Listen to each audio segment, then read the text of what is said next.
I want her glasses. No, I'm fine. Good afternoon. I'm Congresswoman Sewell, and I proudly represent Alabama's 7th Congressional District, which includes the historic cities of Birmingham and Tuscaloosa and my hometown of Selma. Since the Supreme Court's devastating decision overturning Roe v. Wade, we have seen states across this nation work overtime to restrict a woman's freedom to make her own personal health care decisions. And nowhere is that more apparent than my home state of Alabama. As the only Democrat and the only woman in Alabama's House delegation, I join my colleagues in expressing my outrage over the recent ruling effectively banning IVF treatment for women who are simply trying to have a child.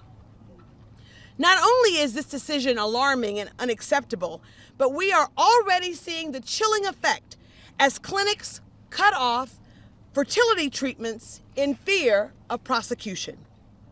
On Tuesday, my office hosted Secretary Becerra for a roundtable discussion in Birmingham, Alabama, to hear from some of the Alabama women affected. Many of them have spent years desperately trying to have children. Some have devoted their entire life saving to fertility treatments, and some were in the middle of the process, only to have it yanked away, only to have their dreams and their hopes ripped away by a Republican-led Alabama Supreme Court decision. Now, let me be clear. Women in Alabama and all across this nation deserve access to a full range of reproductive health care services. Every woman deserves that. Yes. And I'm fighting for Alabama women whose voices have not been heard by that Supreme Court decision and who stand firmly with me in being outraged by this decision, and I am proud to be a sponsor of Susan Wiles' bill. Absolutely. Frankly, it is unthinkable that in the year 2024, we would be fighting this fight. Surely reproductive freedom was a battle that my mother's generation won for us.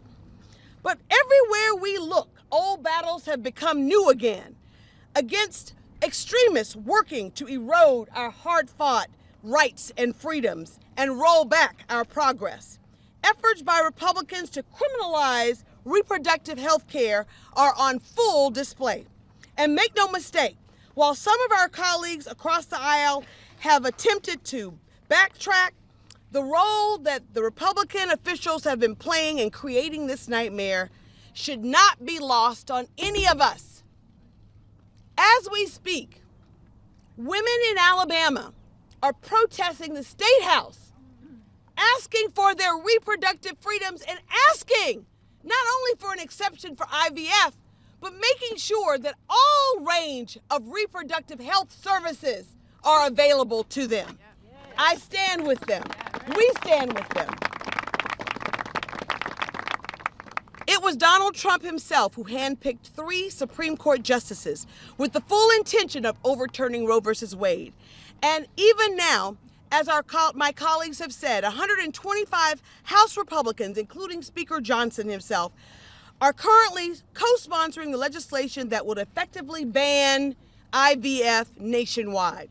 We cannot stand by as politicians work to strip women of their reproductive freedom, nor can we accept a world where women today enjoy fewer rights and freedoms than their mothers and their grandmothers. My Democratic colleagues and I are fighting to restore the full protections of Roe v. Wade into federal law and to protect reproductive freedom for women in Alabama and all across this nation. And with that, I want you all to hear us say, we will not give up. We will not give in. This is the fight of our generation, and we must win it. All right.